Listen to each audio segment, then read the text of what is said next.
Now, at the start, let me say that yes, even though this will be a non-spoiler review, there will be things in here that probably border on spoiler territory, so if you haven't seen the movie yet and you don't want absolutely anything ruined at all, then by all means click away. I very much appreciate you wanting or willing to watch this review of mine, but I'd much rather you just enjoy the movie without being influenced on any level if you feel you might be.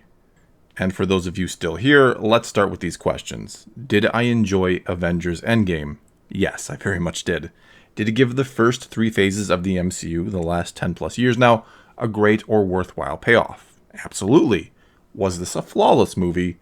Well, no it wasn't, though many of its problems are of the forgivable variety.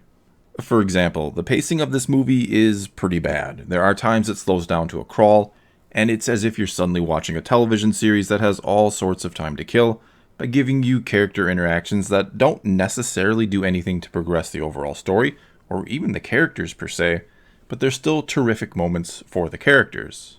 These are moments that I feel might have gotten trimmed down or removed entirely from other movies for the sake of runtime, but since we're so highly vested in these characters, it's forgivable to let the story slow down and take its time in places, because these moments are precious to us, especially since we know there's a good chance not all of them are going to survive.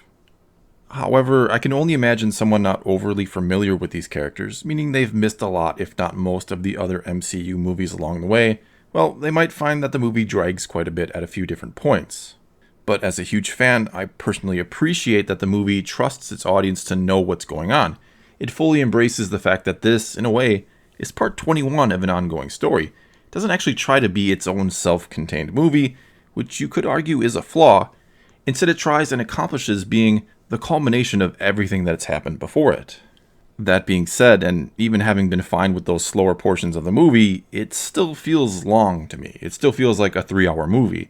It doesn't exactly keep you completely enthralled the entire time, like, say, a movie like Return of the King did, which was actually 20 minutes longer than Endgame, but didn't feel that way because everything in that movie kept building and building and moving forward, and Endgame really doesn't always do that. Though, yeah, the end of Return of the King did go on for some time and felt quite long. But anyway, don't get me wrong here, there are some amazing action sequences in Endgame. It's not all slow, as well as some incredibly emotional highs and lows. This movie is the proverbial emotional roller coaster, which will have you literally wanting to cheer at some points, and people certainly did in the theater I saw it in, and at other points it'll be breaking your heart and you'll be trying not to cry, or you'll just go with it and let the tears flow. There's also a lot of humor in this movie, though maybe just a bit too much, and I'm not saying it doesn't work or isn't funny, because it is, and I think every joke hit with me, and there were certainly a lot of people laughing in the theater, and Marvel movies do have this great way of, in a sense, making fun of themselves and not taking themselves too seriously. Which in turn means you don't take it too seriously yourself, and then you tend to maybe overlook how crazy some of the stuff that tends to happen in these movies is, and you just enjoy what is. And as I've said before, Marvel movies capture the fun essence of comics very well, impressively well. And it's something that, as of late, DC is trying to copy, after realizing not everything needs to be the tone of Christopher Nolan's Batman trilogy, which is a masterpiece, yes, but doesn't necessarily work for a character like Superman. Anyway, getting back on track, Marvel has always been great at blending the silly with the serious, and making the completely unbelievable somewhat believable. And Endgame pretty much pulls this off too. However, the stakes in Endgame are so high, and the means by which they try to fix everything are so incredibly out there, that for the first time really, and maybe it was just me, I don't know, I couldn't help but ask myself, how is this all working? Does this even make any sense? And the movie does give explanations, and rather simple, straightforward, and easy to understand ones, but it still leaves some questions or makes one wonder, why does all this work this way? And I can't go into any more here without moving into spoiler territory, so I'll save it for a future video. Also, there are some rather interesting character choices in this movie, very interesting in fact, and I'm not sure I mean that in a good way, though I do give them credit for the marketing campaign around this movie because they really spoiled nothing with all the trailers and commercials we got. I was genuinely surprised by some of the places we found some of these characters in, though again, not necessarily in a good way.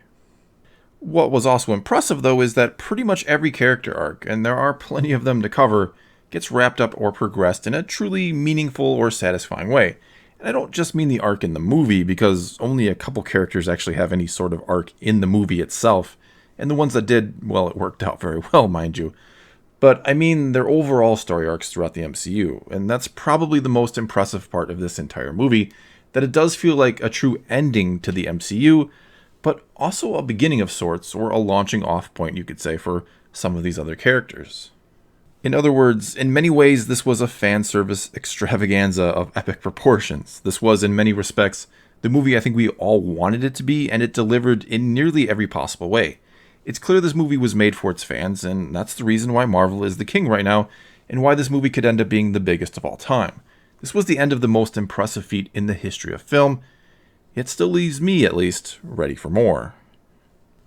Well, that's all I've got for you this time. And yes, this was just the first of likely many videos on this movie, and it was just meant to give my initial no spoiler thoughts. And now it's your turn to tell me what you thought of Avengers Endgame. And for those of you who haven't seen the movie, you obviously probably want to avoid the comments below. Anyway, was this movie everything you were hoping for, or something far less? Either way, let me know in the comments below, and let's talk some Marvel. And until next time, thanks for watching.